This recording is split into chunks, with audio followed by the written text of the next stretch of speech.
Chapter 3. A Night of Shadow and Light. My heart sank as Mary and I left the camp, with Thomas kindly helping me with my cart. There was a sense of comfort in knowing we had our own protection. My house was our first stop, and we walked in silence, each of us reflecting on the events at the campfire. When we arrived, I asked Thomas to place the cart beneath a large tree where it would be safely hidden.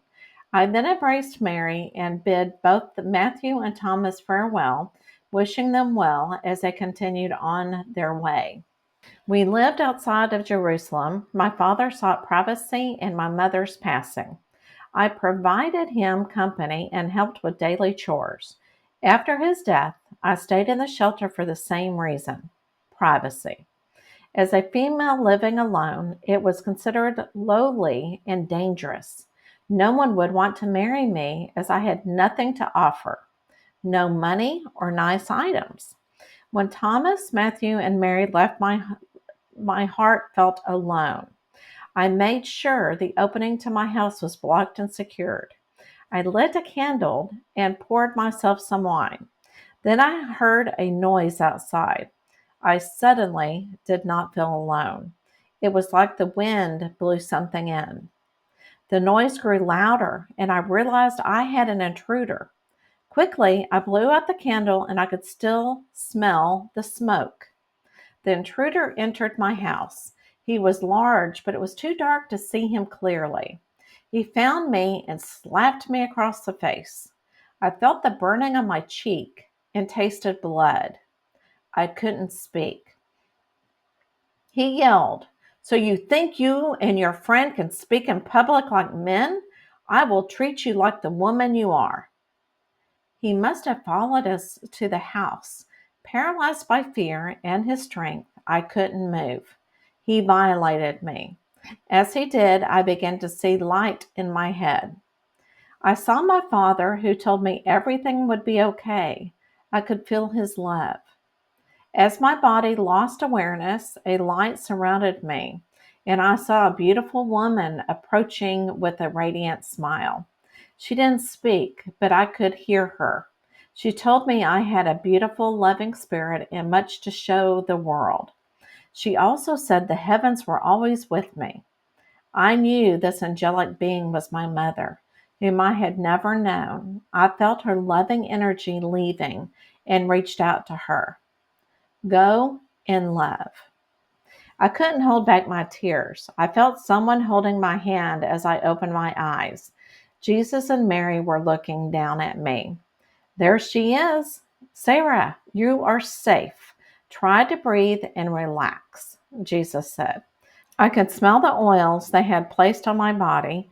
Jesus' hand was on my head, and I felt peaceful energy radiating through me. After a few minutes, Jesus asked me to sit up. I felt as if I had slept for 2 full moons.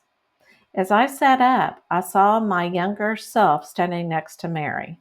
Younger Sarah smiled at me and then disappeared. Mary looked very concerned. Jesus reassured me that all was well and gave Mary and me some privacy. I assured her I was okay. Mary kept holding my hand.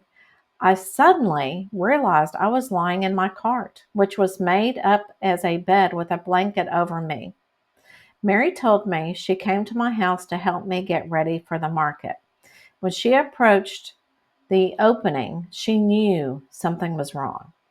Everything I owned was scattered everywhere. She found me on the bed in a pool of blood. My hair and face were covered in blood that she thought I was dead. She ran back to Jesus' camp. Jesus and some followers came to my house. When Jesus saw me, he told Mary to get water to clean me up. As she returned, Jesus held her and told her I would be okay. Mary bathed me while others prepared the cart to take me back to camp. Mary said it took over an hour to clean me.